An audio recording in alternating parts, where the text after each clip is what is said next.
ভুলেও কখনো লিচুর খোসা ফেলবেন না। এখন পুরোপুরি ভরপুর লিচুর সিজন। আম, লিচু, এমনকি কাঁঠাল, এই সময়টা কিন্তু একেবারে চারদিকে মুখরিত আম, কাঁঠালের, লিচুর গন্ধে আমাদের একেবারে অনেক ভালো লাগে। আর এই ফলগুলো খেতেও কিন্তু অনেকটা ভালো লাগে।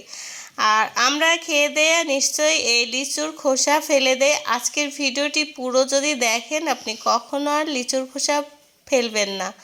তো এখানে আমরা লিচুর খোসা নিয়ে নিয়েছি, দেখতে পাচ্ছেন কতখানি খোসা নিয়ে নিয়েছি। এখানে প্রায় আমি অনেকগুলো লিচুর খোসা নিয়ে নিয়েছি। লিচুর খোসাগুলো আপনি চাইলে ফ্রেশ পানি দিয়ে পরিষ্কার করে নিতে পারেন, তারপরে এভাবে টুকরো করে কেটে নিতে হবে। আর যদি না ধুতে চান তারপরেও কোনো সমস্যা নাই, না ধুলেও এখানে হবে।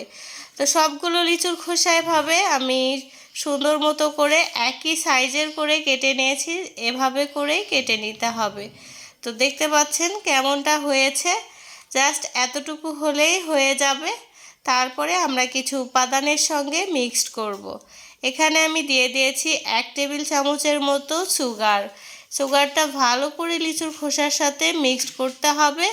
তো এগুলো সুন্দর মতো করে মিক্সড করে নিয়েছি আমি। এখন আমাদের লাগবে বেকিং সোডা।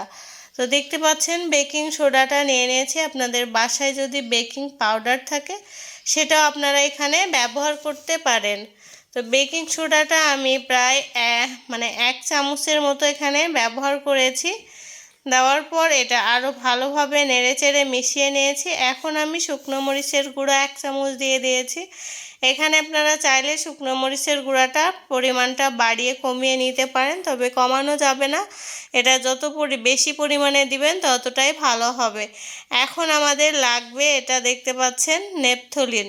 নেপথলিনটা যে কোনো আশেপাশের দোকানেই পেয়ে যাবেন। যদি নেপথলিন না পারেন তাহলে বাসায় যদি বোরিক অ্যাসিড থেকে থাকে তাহলে বোরিক অ্যাসিডটা হলেও হবে। নেপথলিনটা গুঁড়ো করে নিয়েছি, সেটা 1 চামচ পরিমাণে নেপথলিন গুঁড়ো আমি এখানে অ্যাড করে দিচ্ছি। দেওয়ার পর আবারও ভালো করে মিক্সড করে নিচ্ছি। সবগুলো উপাদান সুন্দর মতো করে মিক্সড করতে হবে, সবগুলো যেন লিচুর খোসার সঙ্গে একেবারে লেগে যায়।